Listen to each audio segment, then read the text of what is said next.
afternoon, fellow constitutionalists, and welcome to the Free-for-All Friday edition of the Dan Clements Show, a Christian political talk show. I'm your host, Dan Clements, your constitutional warrior, fighting for your right just to be an American. It is April 13th in the year of our Lord 2018. Remember, we're a hyphen-free, PC-free zone. God is still in control, and He does love you. And I'm broadcasting live from the Hemlock Studios here in the beautiful central Susquehanna Valley in the great Keystone State. And let me do something I haven't done in a while.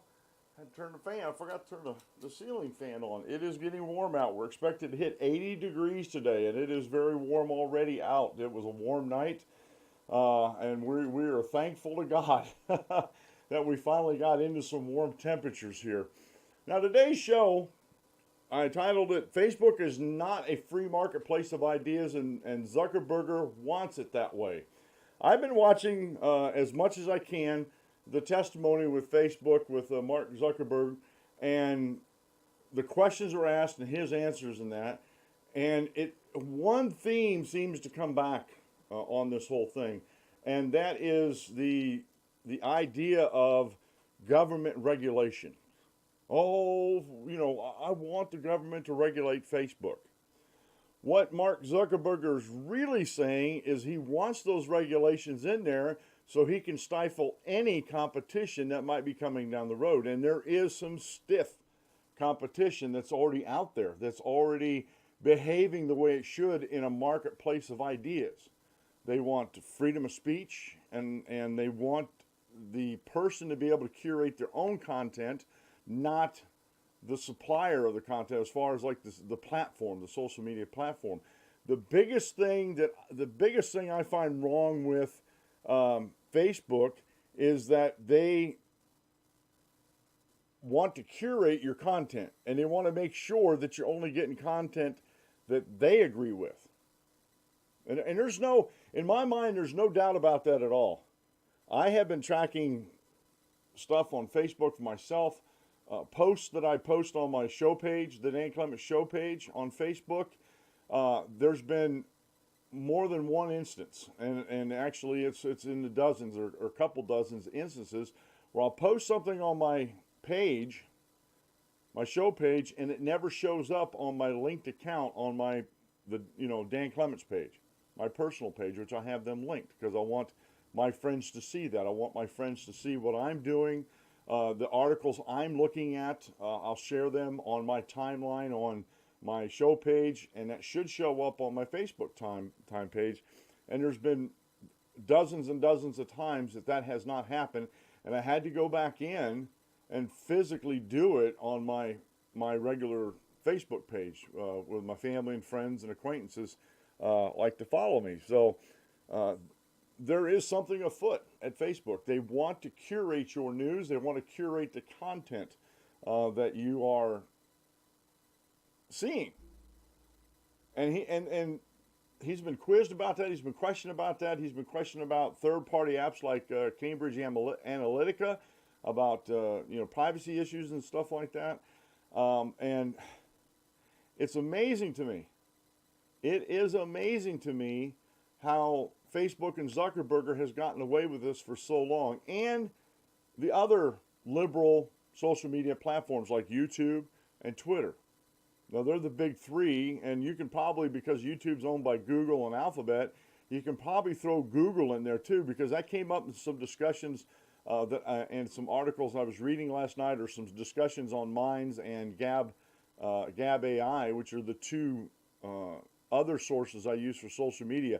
Minds is a Facebook competitor, and Gab.AI is a Twitter competitor, and they're doing very well.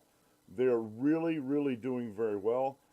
They have a really good business model. Matter of fact, Gab.AI, they been having problems with bots. I guess these bots have been getting so sophisticated that they're even defeating the capita, where you have to either pick a picture or say I'm not a robot. They've been actually defeating that and creating accounts. So Gab.AI has been spending a lot of time going through and deleting these bot accounts. And they're only saying that they're dealing with thousands of them, and it's been estimated that there's multiple millions of these fake accounts on Facebook. So again, the hearings. If you have been watching the hearings, we're not really going to go over them so much. We're going to talk about some of the ramifications that are coming out of these hearings. I got some really good articles here as far as I have one that's the first one we're going to talk about is how some of these alternative social networks respond to the hearings. I think it's very insightful for that. And then I have a opinion piece by Peter Flattery, president of the National Legal and Policy Center, talks about no matter what they do, Facebook remains a threat to free speech. Because Mark Zuckerberg, in my opinion, and all that I've watched on there, and I've tried to give him the benefit of the doubt, but he doesn't want a free marketplace of ideas. Him and his leftist buddies want to be able to curate your content, to put only the content that they want in there. And that's a huge problem. Because you know what? I realize there's people out there that do not do the research like I do, that do not look at a story and scratch your head and say something about that doesn't seem right to me, and I'll go and research it myself. There's a lot of people out there that don't do that. And a lot of people will take these stories at face value, and a lot of these news stories that Zuckerberg and his pals in Silicon Valley want you to see, from Google to Twitter to YouTube, the whole gambit, Snapchat, the stories they want you to see aren't actually news stories. They're more opinion pieces trying to guide your thoughts in a certain direction. They don't just report the news like, I'll give you an example. My wife was going to work on Thursday night. She had the overnight on Wednesday night. She had the overnight on Wednesday night, and she had to be at work at 8 p.m. Well, she was going into Sunbury from Snydertown, and my buddy Dave knows that road well because I took him down as fast as I could on that road. But she got stopped before she got into Sunbury and had to get turned around and go another way because there was an incident. And nobody was saying anything about what happened here. They said it was an accident, a lady died, and they were searching for this man. Well, rumor has it, and it hasn't been confirmed yet, and we're looking at the news today, and we're going to go over and get my father-in-law's newspaper and check it out. But rumor had it, from all the things everybody put together, that this guy shot, I don't know if his wife, girlfriend, or whatever, shot her. The car wrecked. He got out and fled into the woods. But everybody's piecing that together, and they weren't trying to. WNEP Channel 16 actually interviewed my wife because they were trying to find anybody that was even close to that. And my wife was, like I said, she got turned around and the EMTs wouldn't say much to her. And other than it was an accident, it was pretty bad. So they were just trying to get the news to report it to try to find out what was going on. They weren't trying to guide people's thoughts. They're trying to get facts. They were going to run with the story until they had facts, and WNEP is pretty good about that. So that's what I want news. I want news that's going to tell me what's going on. If I want opinion pieces, I'll go over to the op-eds. And a lot of the leftist sites, and I have a couple of them on here that actually do a pretty good job on this story here, like Mother Jones and Slate and Salon and Huffington Post, they use the news to try to drive people's thoughts in a certain direction because they comment on the news as they're going through it instead of just expanding on what they found out about what happened. Just like with this gas attack, I put a video out last night, who gassed who. It's a real, the Syrian gas attack is a real whodunit. And we have nations that are threatening to go to war over this without having all the information. And to me, like I said in the video last night, it's a red flag.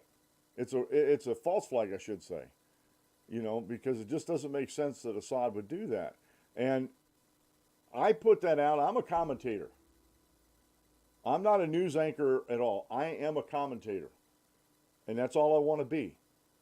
That's all I want to be is just a commentator, which means I give you my opinion about the news. Is my opinion, does it have a conservative slant? Yes, it does. Does my opinion try to search for the truth and give you the truth? Absolutely. Am I perfect at that? No. Nobody's perfect at it.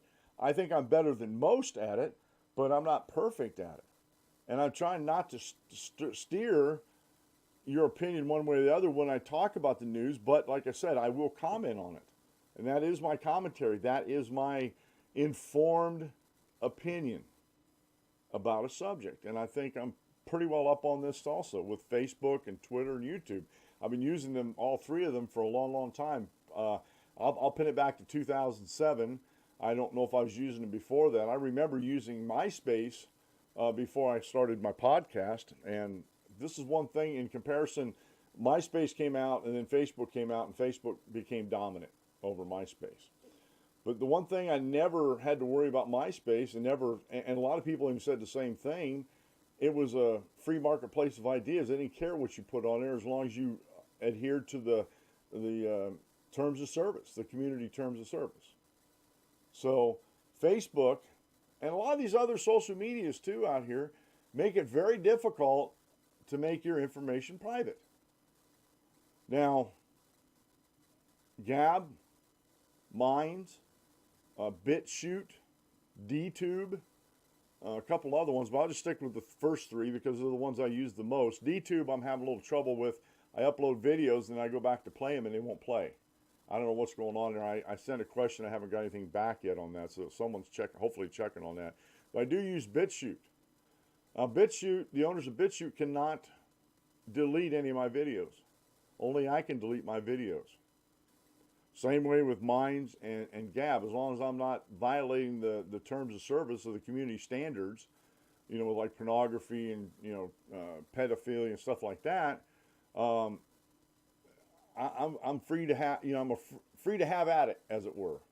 I'm free to participate in the marketplace of ideas, how I see fit. If I don't want to see content from a certain user, and to me I just don't want to see it, I can block that user and I won't see it. It won't come back in. Now, I've done this before on Facebook. I block certain users and a month or two later they come back into my feed and I'm like, but I blocked them. And I'm the type of guy that like on Facebook and Twitter, I try to get both sides of the story. I look at the conservative side, I look at the liberal side of things. So I follow a lot of both.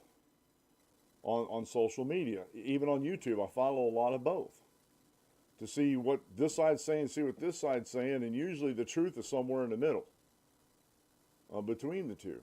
So I do use, other sources, conservative and liberal sources to find out what I'm doing. But on Facebook, it seemed to me that the liberal sources that I was blocking, I don't ban people, I don't unfriend people, but you can block from seeing their stuff. And they just keep coming back in.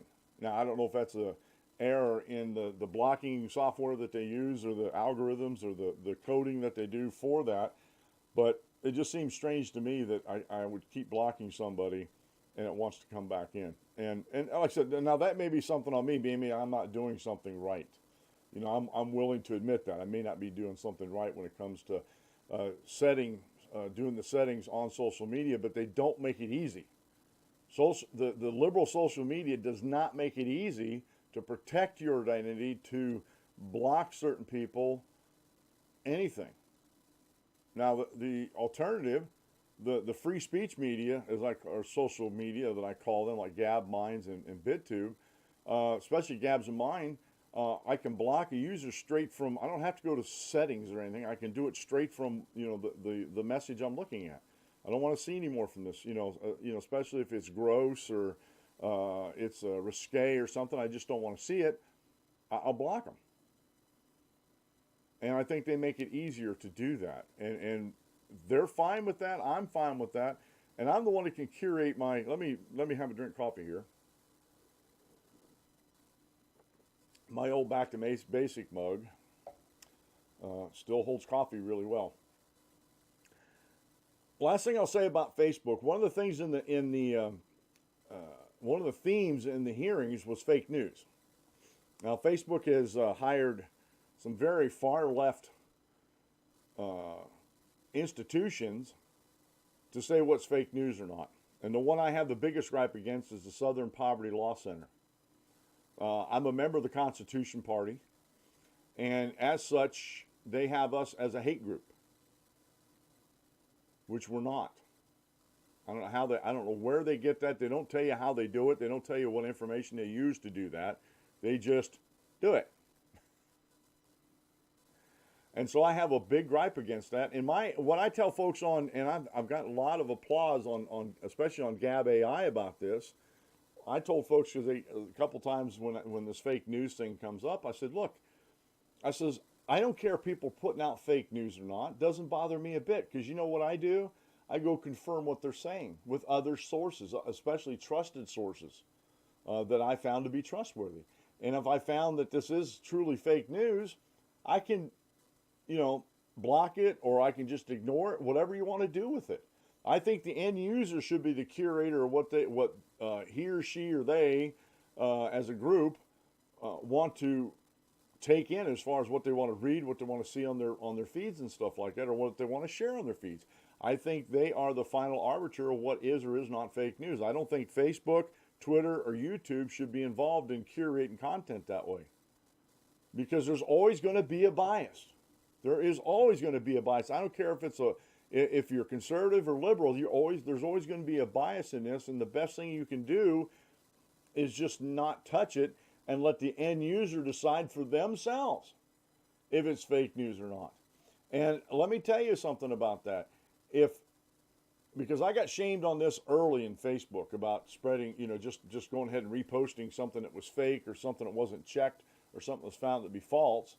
And I got hammered on it pretty good, Oh, Dan, they give me the link and everything, and I go research it. Yep, I didn't do my due diligence before I shared that news item. So I quit doing that. And the community, the social media community, will help clean up a lot of that fake news stuff, because if people aren't buying into it, they'll block it so they don't see it, because they don't trust it, so they don't have to deal with it.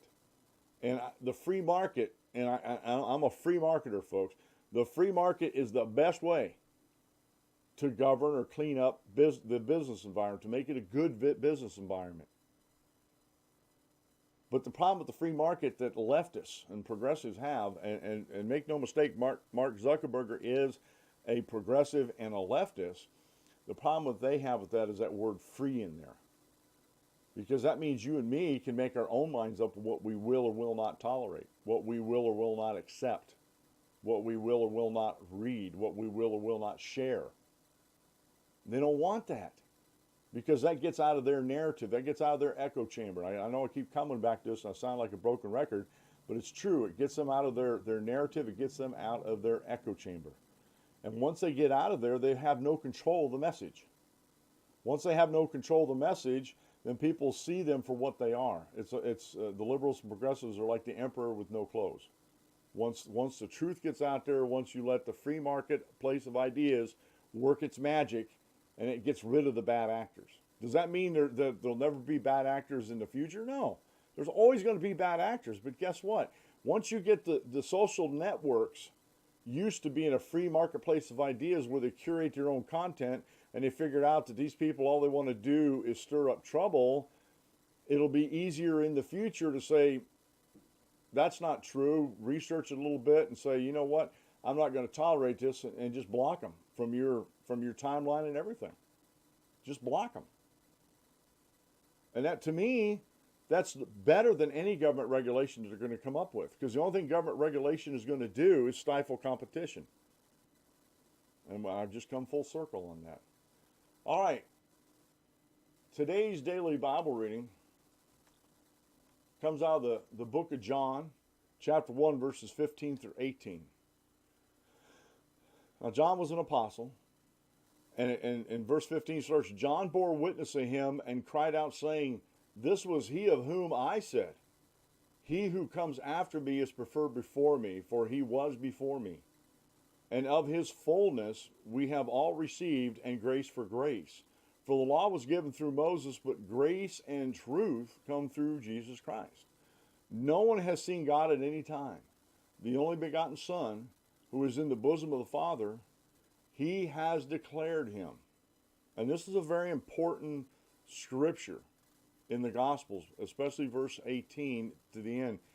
He has declared him. Christ came to explain God more perfectly to man. And he did a beautiful job doing it because he is the Son of God and he is God incarnate when he was here on earth. And he did a real good job of explaining what grace is, what the law was, and how the law couldn't do what grace can. And it's a beautiful message in the Gospels. And I think this is a very important section, especially the John 1 through 18 is a very good starting point when you're going into the Gospels. Because it lays out who Christ is and what he came to do. Today's quote meal: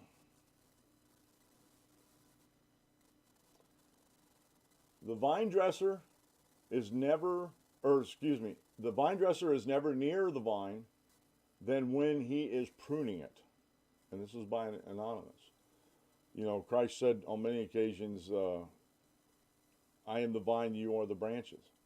Where do they prune on a grapevine? Well, they prune the branches. And Christ is the vine dresser. The vine dresser is never nearer the vine than when he is pruning it, trying to make us who we want to be. And this is something very important, and I just want to take a little side trip here. I had a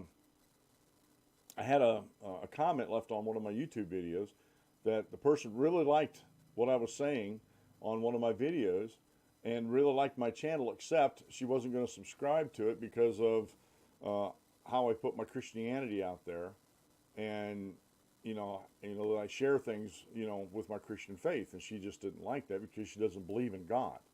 And that has some notes over here, and I'm working on a project right now. I got a bunch of irons in the fire, but I'm working on a project now that's going to talk about Christian apologetics, and actually giving proof that there is a God, not only through what we see in the natural world, but through Scripture. How God lays out proof that He is who He says He is, and He is real.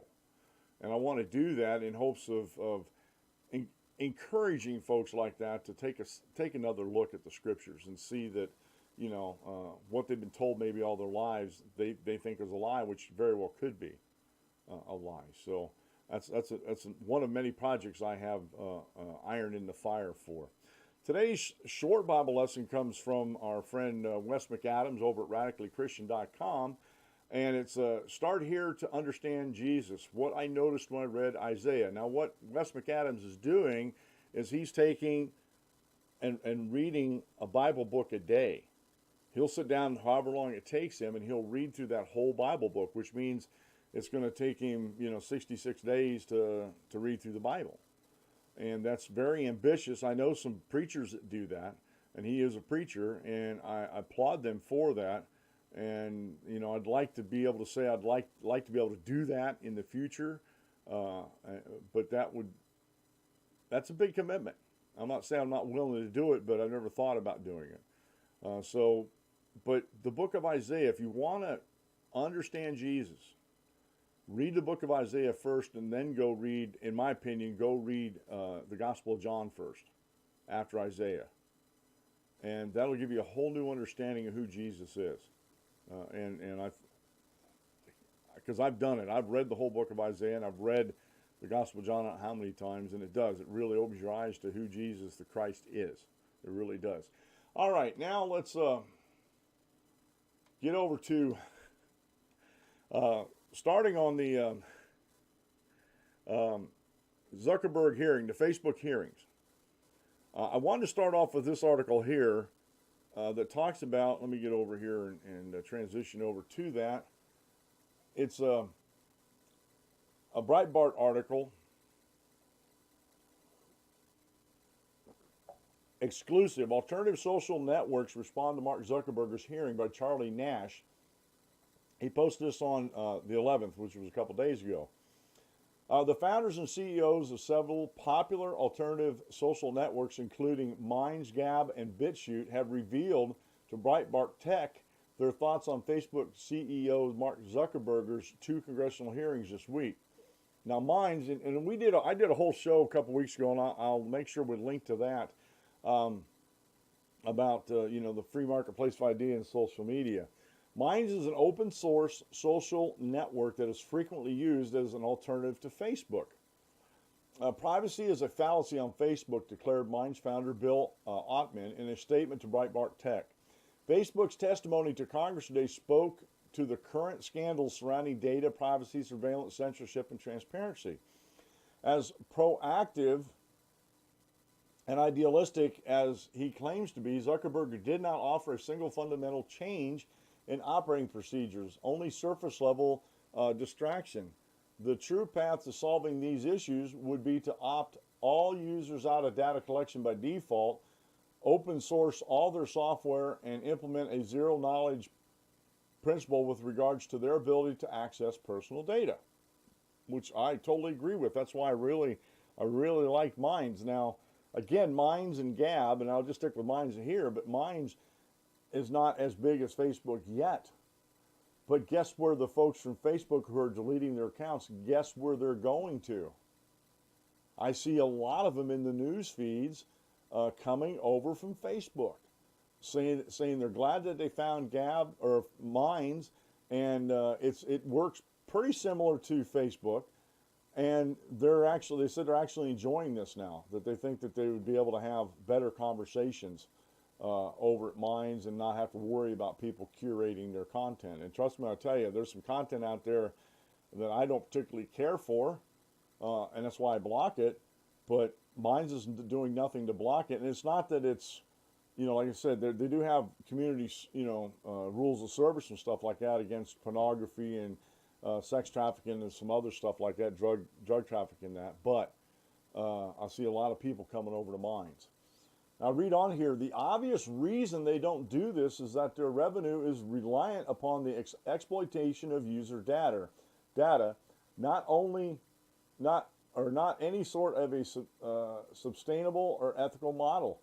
At the heart of Facebook is a complete and utter lack of transparency and commitment to put users first, he continued. There is no redemption at this point, and it's time for people to vote with their energy online to empower new social networks to respect freedom from the ground up. Ottman continued to claim that users don't own their content on Facebook. As one senator observed, if as Facebook claims users own their data, then why aren't they compensated at all of the $40 billion a year in ad revenue generated with that data? Clearly, Facebook has a greater degree of ownership when, by default, your data is shared with a number of parties without consent immediately upon signing up, he declared. If people had any sort of real ownership of their data, then there would be a share of the billions that Facebook makes off the users given back. Additionally, complete transparency is essential as to who is using your data, including corporations, individuals, and governments. Facebook does monetize user data regardless of what Zuckerberg says. Or Zuckerberg, not Burger. Zuckerberg says. And again, that's a good point. They're making all this money, billions of dollars a year, off of the user data that they're selling, but we're not getting any of that. Is that fair? And I think the CEO of Minds has a good point here. And I want to get down here to BitShoot.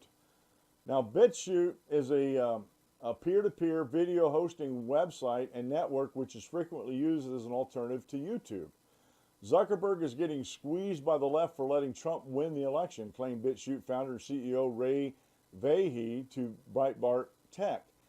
He had to censor conservatives or face repercussions as an accomplice to Russian hacking. The right is falling for the trap of begging for more government regulation of Facebook, which will only lead to more censorship. What we need is more competition, more alternatives, more freedom, he expressed, not more government control. And that's what I've been saying a long time on this show, that freedom should triumph everything. Freedom should triumph everything. We should have free markets over controlled markets and over government regulations. Because again, there has been nothing found that keeps a good business environment like the free markets and competition. Government regulation can't do that. Command and control economies cannot do that. There's always bad actors. And a lot of those bad actors are big enough they can pay off politicians to continue to be bad actors. And the one thing, let me say real quick here, I know this was brought up, no one said boo about this back during Obama's administration when he was using the same data that the Trump administration was using from Cambridge Analytica to target people for his re-election campaign. The big problem is, and the big whining noise you hear comes from those on the left that are mad because somebody on the right figured out what they were doing and was using it against them. I think that's funny. And you know what? I don't even think some of the best writers in Hollywood could come up with themes like this. It just, you don't see it. All right, the last one on this article is Gab. Now, Gab is a user-funded micro-blogging social network which is frequently used as free speech alternative to Twitter. Now, let me make a point here. Gab was one of the first ones to do, I think we got 200 or 240 characters now that we can do in our micro-blogging. And Gab was doing it way before Twitter ever thought about doing it. And then Twitter followed suit. So you see what competition can do in the marketplace of ideas. 140 characters really wasn't long enough, and 240 is better. And I think you have to put a limit somewhere on it to maintain your micro-blogging. Now, Minds.com doesn't have a limit, just like Facebook really doesn't have a limit. I don't think they do. But you can write long articles and post them on Minds.com, and just ramble on. But I just wanted to say that this was the reason why Twitter went, I think it's 240 characters, is because their competition to Gab was already there. And people were talking about it. Facebook plans to have 20,000 people reviewing content for hate speech by year's end. Yet, when pressured, Zuckerberg could not define what they considered hate speech to be. Noted Gab CEO Andrew Torba at Breitbart Tech. He also claimed that the company hopes artificial intelligence will improve over the next 5 years to automatically remove hate speech as soon as it's posted. It is clear that Facebook will continue down a path of censorship in the years to come. The fragmentation of the social web is starting to accelerate and will continue to do so as people seek out alternative platforms that share their values and put people first. He continued, adding, Gab has always and will always support the core values of free expression, individual liberty, and the free flow of information online. On Facebook, you are the product being sold. On Gab, we sell a software product to our users and give them full control over their account data. Now, one thing you got with the Gab and Minds, I don't think BitChute is this way, but you can get, and it costs, it's a monthly fee. It's either $4.99 or $4.95 or $5.95 or $99. I can't remember the exact amount. That you can become a pro user. It's a monthly fee, and you get a lot more features being a pro. On there, you get verified. I've had some friends that went pro on Gab, and it was like as soon as they went pro, like a day later, they had the verification mark next to their name. They weren't playing games like Twitter does. I've asked 3 times now to have the Dan Clements Show verified and my personal account verified. Nothing. Not even an email back or even a response back saying we're working on it. I would fall over out of my chair if I saw a response back from Twitter about something like that. So remember, there is alternatives to the big 3 leftist social medias: Facebook, YouTube, and Twitter. And it's Minds, BitShoot, and Gab. And BitShoot is relatively new, and I look for them to improve what they're doing, in the coming years, because I think they've actually got it right when it comes to video sharing and stuff. I think they really do.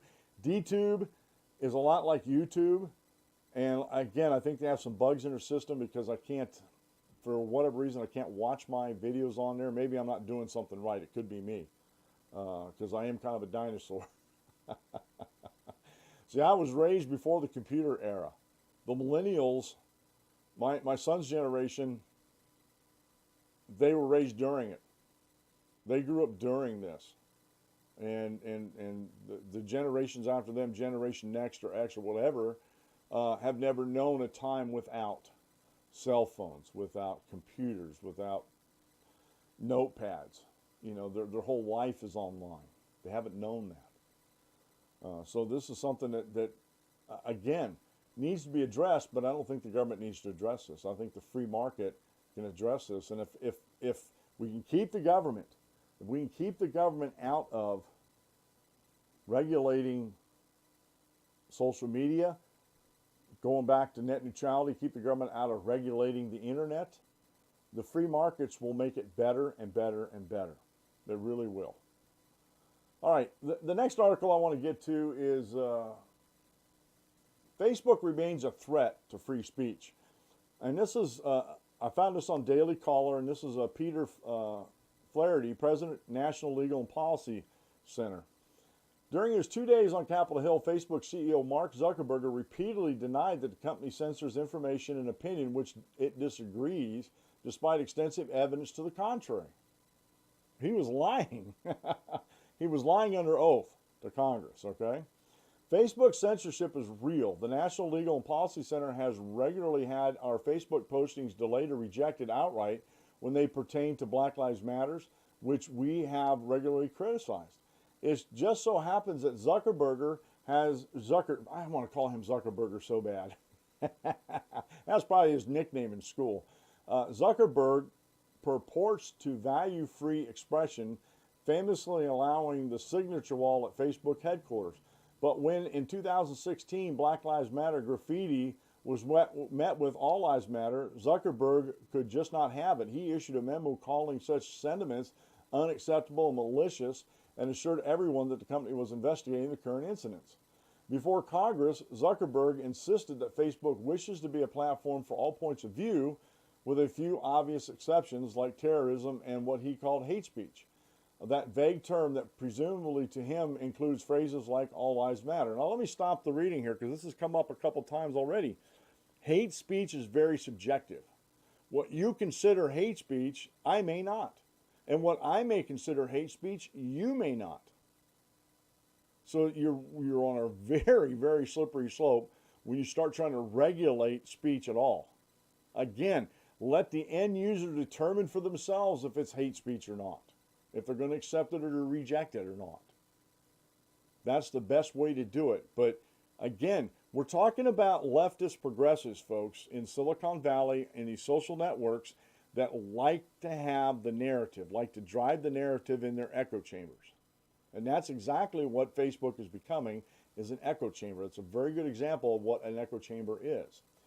I read on, hurling accusations of hate, whether accurate or not, can be a powerful weapon. Left-wing activists understand this so well that the practice has been institutionalized by the Southern Poverty Law Center, which issues lists of hate groups and individuals. The SPLC strategy is pretty transparent. You can smear a credible mainstream critic of immigration or gay marriage by putting them on the same list as the KKK. This crude and reckless tactic, the only purpose of which is to shut down debate, has not precluded an embrace of SPLC by Silicon Valley executives. Apple CEO Tim Cook last year arranged for a $1 million gift of Apple shareholder funds to SPLC. Now I'm going to stop reading there. Last Friday's show, we talked about this. Where have all the debaters gone? Talked about how Emma Gonzalez and David Hogg and their other cohorts and other liberals are shutting down free speech that they disagree with. They're deplatforming people. They want to get, Laura Ingraham was one of the latest ones that was in the crosshairs of David Hogg, trying to boycott advertisers. Now, advertisers, for the most part, I really don't think advertisers want to be political. I think they want to sell to as many people as they can to stay in business. You know, they're advertising for a business. So these businesses have their advertisements on these different shows. They don't want any controversy. They don't want it. Now, I think they need to grow a little bit bigger backbone and understand, especially the one that I laughed at was Ace Hardware was pulling advertisements from Laura Ingram's show, and I made a comment that most progressive liberals I know wouldn't know a crescent wrench from a monkey wrench. So they don't even do their own fix, they don't fix their own stuff for the most part. Not all of them, but the vast majority of them. So who is Ace Hardware really hurting? Themselves. Because guess what? Conservatives see that and they're like, no, we spend the most money there. I wish businesses would actually sit down and do some research. I bet you there's market research on this. Who spends more money at these businesses? Because I think Ace Hardware just shot themselves in the foot. But I digress. But this is what they do. They deplatform you. And sites like the SPLC, which the Apple CEO gave them $1 million gift, which I think the SPLC needs to be investigated anyway, in my opinion, because they're outright, their inflammatory statements are either borderline or crossing over into liable, and in the territorial libel. And I wish somebody would take and sue them over that. They had some deep pockets on this. I really do. I read on Zuckerberg is not cooked, but they inhabit the same world. Zuckerberg demonstrated some self-awareness of this while on the Hill. After denying that ideological bias existed, he then sought to explain it as a regrettable result of the company's physical location in one of the most liberal regions of the country. To the actual subject of the hearings, Zuckerberg repeatedly made the claim that Facebook does not sell the personal data of its users. Instead, it makes money by selling ads targeted at individual users based on their interest. Aren't we lucky? Now, let me say something here. Facebook is big enough and has enough money that excuse about the physical location is bogus. And the way transportation in this country is so tuned and so fine-tuned, you can live anywhere in the country with any speciality and work. And so there's nothing stopping Zuckerberg from moving Facebook out of Silicon Valley, moving it out of California altogether. You know, take it to a conservative state like Texas. To me, that's just a hollow excuse. And this thing of not selling personal data, based on our interests, that's exactly what you're doing. You're allowing these advertisers to see what we're looking at. I can look at something on Amazon. I kid you not. I could be researching something on Amazon, and the next day on Facebook, I have ads in my timeline that are like, well, I just researched that yesterday on Amazon. And they have ads for that very same thing I was researching on Amazon. I'm not sure about eBay, but I know Amazon.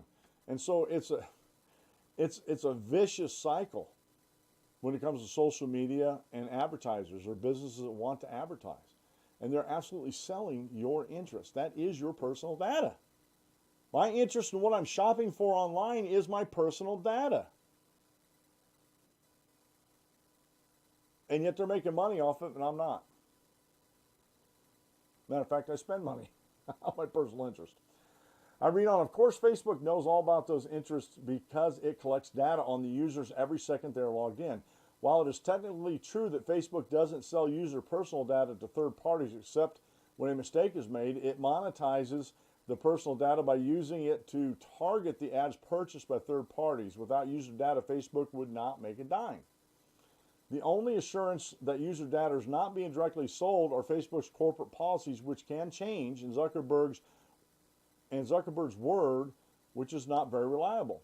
Remember, the fantastic growth of Facebook was fueled by its inducement to millions of businesses and other entities to build a community for their own likes. The blue and white Facebook logo became ubiquitous in the front windows and on the delivery trucks of every small business. Facebook then figured out that since it controlled the data and it's a monopoly, it could make a lot more money by forcing the community builders to pay to reach their own communities. All it took was a few subtle changes to Facebook corporate policies that were explained as something else. And this is exactly what happened. They allowed these people under the guise that these are their communities and they're selling to people that want to buy what they have, or at least be informed and be reminded from time to time, in case they're not ready to buy something now. And they turn this around and use that community building to make money for themselves and charge the businesses to do that. Now, I think that's unethical that you're charging If I want to grow my page, the Dan Clements Show page on Facebook, it's going to cost me. You know, to grow it rapidly, it's going to cost me to do that. And anybody that follows that page, according to everything I've been reading, their personal data is at risk also. And what happens is I have to pay for that access, and then after I pay for that access, Facebook turns around and uses data from my community to make money. And I don't see a dime of that. The businesses don't see a dime of that. Now, I don't think that's ethical at all. I don't think that's right. And I think it's actually underhanded that Facebook does something like that. Data is valuable. Data correlated with other data is more valuable. It is also more dangerous. There's no stopping data acquired in legitimate ways, such as by Facebook when you like something, from being correlated with data stolen or scooped up in any number of other ways. If Facebook can brazenly censor expression it doesn't like in the full light of day, just think of what's possible in the dark recesses of its data farms. And that right there, folks, is what you need to be afraid of. That right there is what you need to be afraid of. Now, I have this, here it is. It's a Mother Jones. I don't normally get into Mother Jones, but I think they had a good article here. What worries you most about Facebook right now from Mother Jones? And let me find that up in here. This is, and folks, I'm going to butcher this name. I don't know where they get these authors. And it's not that I hate the authors. I just, their names. Oh, my goodness. Kanyaker von Kate Korjorn. That's as close as I'm going to get to it. That's the author of this Mother Jones article posted on April 13th. Now, it's been a big week for Facebook. On Monday, the company began letting its users know if they were one of the 87 million people whose data may have been shared improperly with Cambridge Analytica, a political research firm. Facebook's founder, Mark Zuckerberg, also testified before Congress this week, taking heat over a range of issues from the social network's privacy and data tracking activities to its potential role in Russian meddling in the election. Like many others, I checked to see if my data had been shared with This Is Your Digital Life, the personality quiz app that allowed Cambridge Analytica to harvest the data. I found out that while I had never taken the quiz, one of my friends had, and you can check your data if your data has been accessed here. And I went there, and it was kind of confusing, but there's a link there in the article, folks. You want to go over to the danclementshow.com after the show and look up this article. As a result, the app likely had access to my public profile, birthday, current city, and which pages I liked. But in a previously undisclosed detail, Facebook also notes that a small number of people gave the quiz access to their Facebook timeline, posts, and private messages, which may have included my personal messages and posts as well. And this is sort of a little bit on that page here in the center here, what was my information shared. And I couldn't really figure out what was going on there, so I'm going to do some more digging and maybe get back with you on that. Since the Cambridge Analytica scandal, there's been renewed attention to online privacy settings. There are multiple articles showing you how to change your privacy settings and even delete Facebook altogether. Some people are downloading their data to see exactly what information Facebook has collected about them. The results can be a little frightening, as one New York Times writer details.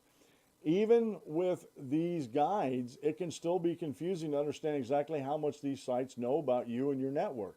That's partly because Facebook really does collect a lot of data about you, and in detailed ways you might not expect. Facebook's evolving terms of service and privacy policies have allowed the network and third parties and advertisers on the platform access to all sorts of information about you. For example, Facebook tracks your activity across websites outside the platform, including not just what sites you visit, but whether you made purchases or shared information with a company.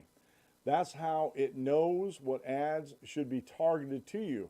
If you ever use Facebook Messenger app, you're likely given the company access to your phone contacts. According to a recent survey about Facebook users and their expectations, nearly 60% of respondents expected the company to collect some data about them. But when asked about specific practice, such as collecting data about your location even when you're not using Facebook. Nearly 70% of the people did not expect the company to do so. As Facebook and other tech companies face increasing scrutiny over their data collecting activities, we want to hear from you. What are you most concerned about? Have you done anything? We may use your response in a follow-up story, and of course, we'll respect your privacy. And it goes on to say a little bit more about that. And this, folks, there's a lot of links in there. I'm actually going to be going through and getting into some more of them links and trying to find out what personal data that was used on me. But again, this is one of the, I actually had another show way back when on this. I talked about some of the new browsers I use. Now, when I'm setting up the show, I use Firefox with an ad block on it. But that, I've actually did a test here. And I didn't mean to do this test, but I did it I did it unawares. I use Brave browser as my everyday browser. And I'll find articles on there. I do research on Amazon, eBay, stuff like that, using my Brave browser. Now, when I do use the Brave browser, I don't see the stuff pop up my Facebook feed like I do when I'm using my Firefox browser. Because my Facebook browser is a private browser, blocks all sorts of ads and HTMLs well, let me look this up real quick here. I'll start my let me see here. I'll start it up on my main computer here because it won't show up on my video. But I use Brave browser, and the only reason why I'm doing this is I want to show you what it actually blocks, or tell you what it actually blocks. I can't show it to you, and I don't notice it as much. I recently started using a VPN. Now I use AVG. And they have a VPN in their internet suite that's very good. And so I use it. And let me get over here to this other page here. And I've also found since I started using the VPN, I'm not seeing the ads like I was before. Now, I do a lot of research on my laptop, and when I bought the laptop, it came with McAfee. I was going to switch that, and I missed the deadline, and it automatically billed me for another year of McAfee. So I'm going to use that, and I'm going to see if I can just use the AVG VPN on my laptop. Okay, it blocks trackers, ads blocked, HTTPS upgrades, and it tells me how much time I've actually saved by doing that. And so it's, again, it's something that I've been using for quite a while when I'm doing, especially when I'm upstairs on my upstairs computers. I use Brave to do some research, and I do that on my laptop. I use Brave browser to do research, and then I don't, and again, like I said, I don't see them ads pop up like I did when I'm using Firefox or some other browser. So I'm trying to be careful with my information online, and the first line of defense is not to use applications that allow that to begin with. And I don't think I have control over Amazon. Now, Amazon might put them out anyway, but it doesn't seem like they come into my feed as quickly as using Brave browser. So I'm thinking that there's something in Brave browser that's actually blocking that, and I'm thankful for that. So you got to be aware. I mean, you got to be aware of the information that's getting out there, and there's ways to block it. Like I said, Brave browser is a good way. Using a VPN is another way. Like I said, mine's on with my AVG. Let me look on here real quick. And it's automatic. It comes up, and it's on my 3 computers up here now. So you know, I'm protected more. I won't say it's a perfect protection, but I am protected more because I am doing that. All right, let's see here where we're going to next.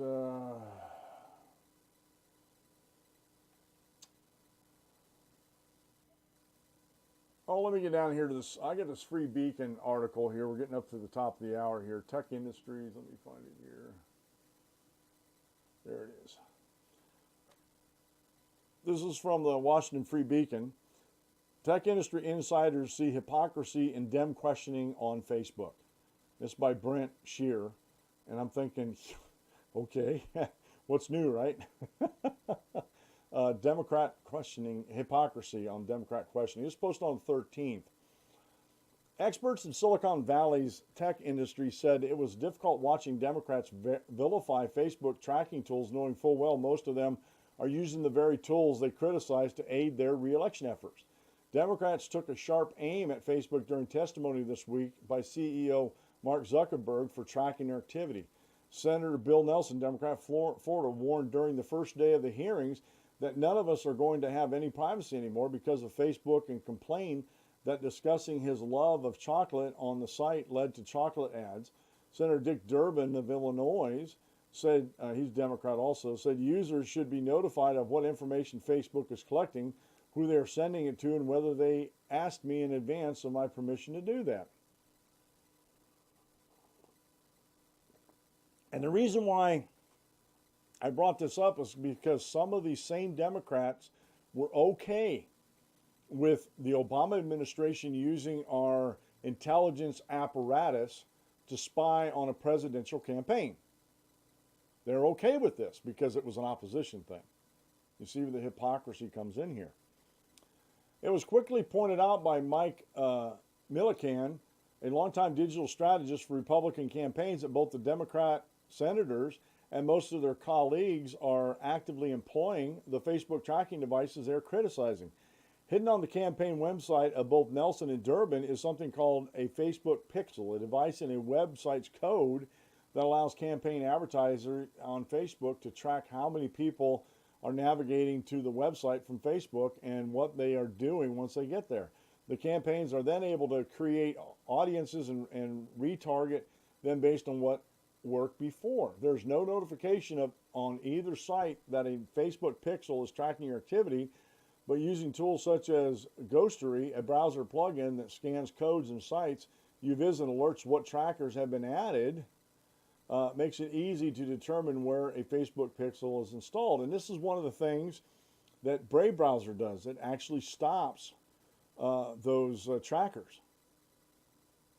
And honestly, I think this is why a lot of websites don't like browsers like Brave browser, because they want this information. And the thing is, I think it should be up to me if I want them to use that information or not. I'm just saying. The pixels are put there by whoever built the campaign websites, not by Facebook. Somebody from the campaign would have to know that the Facebook Pixel was placed there. A tech industry insider explained to the Free Beacon, adding a pixel to an external site is not something that Facebook has the ability to do or an interest in doing. Milliken began pointing out all the Democrats questioning using Facebook pixels on their site, not to expose them for doing something unethical, but rather to point out the hypocrisy of their questioning. It's not that Democrats are doing anything unethical, it's that they are all hypocrites, Milliken explained. It's still on all their websites and they know it. This is pretty basic level stuff. It's nothing malicious, he said. Everyone utilizes Facebook tracking. This is standard operating procedure across the board. Now let me stop the reading here. I do not use Facebook tracking. I don't. I just use whatever web analytics I have on my websites. You know, the DanClementsShow.com, I have analytics it's a WordPress plugin that I paid for, and I use that. It's not a tracking from another website. It's whoever comes to my website. Whoever comes to my website. And it's just another tool that I use, but I don't use it in a malicious way. And I don't share that information with other people. It's for me and anybody that works for me. It's internal stuff that I don't sell to other people. The hypocrisy was also apparent to tech industry insiders who work in the business of targeting ads to people who actually have an interest in seeing them. It was very accusatory of Facebook, but these are all common practices, and these senators are willing participants by putting the trackers on their websites. One insider said, these senators are happy participants when tracking benefits their campaigns. Presenting ad tracking as creepy and invasive while their campaigns are all doing all of these is hypocritical, the insider said. The offices of both Nelson and Durbin failed to respond to inquiries into whether the senators were aware that they have Facebook pixels on their campaign websites. Senator Patrick Leahy, Democrat Vermont, and Sheldon Whitehouse, Democrat Rhode Island, who both use Facebook pixels for their campaigns, also failed to respond to the questions. Milliken also called out the Democrat National Committee, which doesn't appear to have a Facebook pixel on its page, but was found to be using a Facebook social graph, the same tool used by both Cambridge Analytica and President Barack Obama in 2012 campaign to scrape user data from the site. The reason Cambridge Analytica found itself in hot water, Milliken explained, was because it used the tool under the auspices of academic research when really it was for politics. Nearly all the House Democrats who questioned Zuckerberg this week were also found to use either a Facebook pixel or a similar tool to track constituent activity. Many argue that targeted ads are a good thing for both advertiser and consumer, and in the case of a campaign, a potential donor or voter. This is a good thing for users because it allows them to receive more relevant advertising, explained one tech insider. The goal of Facebook is to provide users with advertising experience curated or catered to their interest. And the insider said the goal for the campaign is to provide potential voters with engaging material. Now, this happens to me. I go on opposition research in some of these websites. And then I start getting things in my email about that. And I'm thinking, but I didn't sign up for anything. And yet I'm getting them in my email. Now some I do. Some opposition research I sign up for newsletters so I can see what they're doing, like Indivisible, Guide, Common Cause, the Humanist Society here in the Central Susquehanna Valley, or in the Susquehanna Valley here. My nemesis, my old Facebook nemesis that banned me from her site or blocked me from her site totally over the Parkland, Florida school shooting, which was very ignorant of her, but you know, it's her. She's a very ignorant woman. She really is. But again, I don't use these tactics. Any analytics I have are pure raw analytics of people visiting my sites. YouTube. I don't have access to change any of the analytics, how they gather things, but I use that raw analytics that they give me to help me make better videos and do better things on my show.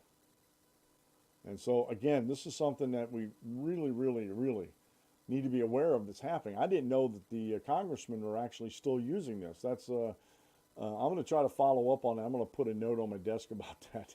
Because that's just amazing to me. It really is that they're actually still, they have these on their websites and they're not denying that they're using them. And it makes sense now, some of the things that's happened with me, you know, as far as getting things from them in the past. So that's all the time I'm going to give for the show today. I do have a couple more on there. There's an article by Paul Blumenthal from the Huffington Post, how experts and one congressman reacted to 2 days of Mark Zuckerberg's testimony. It's a good article over there. Let's see, here's another one. CNS News article that I get to. Zuckerberg, I am very committed to making sure that Facebook is a platform for all ideas. And folks, if you watched and listened to the testimony and put together his testimony, that's a flat out lie. That's a flat out lie. Matter of fact, if and this is something you got to think about, if Facebook Analytica had not, or not Facebook, Cambridge Analytica, if that had not been discovered that they were doing that, do you think Zuckerberg would be changing anything about Facebook? I don't think so. I don't think he would be changing anything about Facebook. I really don't. And so what makes anybody think that he's going to be changing? And again, this is where I don't think you can make a government regulation that's going to cover the things that needs to be covered here. And I think the only thing government regulation, again, is going to do, like I said in my monologue in the beginning of the show, is stifle the competition. Now, there's already competition out there. There's already competition out there that isn't practicing the things that Facebook is practicing. They want a free marketplace of ideas. They want freedom of speech. and they don't want to be the curators of the content. They want the end user to be that curator, and I think that's where it needs to be. And if you don't want to be the curator of your own stuff, and you just want all this garbage to come into your timeline, that's on you. I think we're getting into an age now where people are, for lack of a better term, they're just getting lazy. They want somebody else they want their information now. They want somebody else to do it for them. They want somebody else to make sure that the content they're getting is okay. You know, and you're trusting somebody else with putting information in your mind. And I think that's a dangerous thing to be. I think that's a dangerous place to be. And I don't think we should be there at all. I really, really don't think we should be even involved in something like that at all.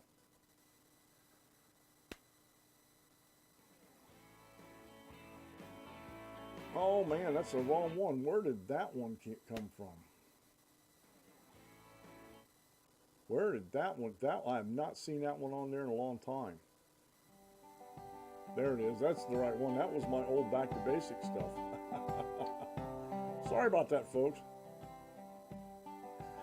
Well, folks, this has been the Dan Clements Show. I'm your host, Dan Clements, your constitutional warrior.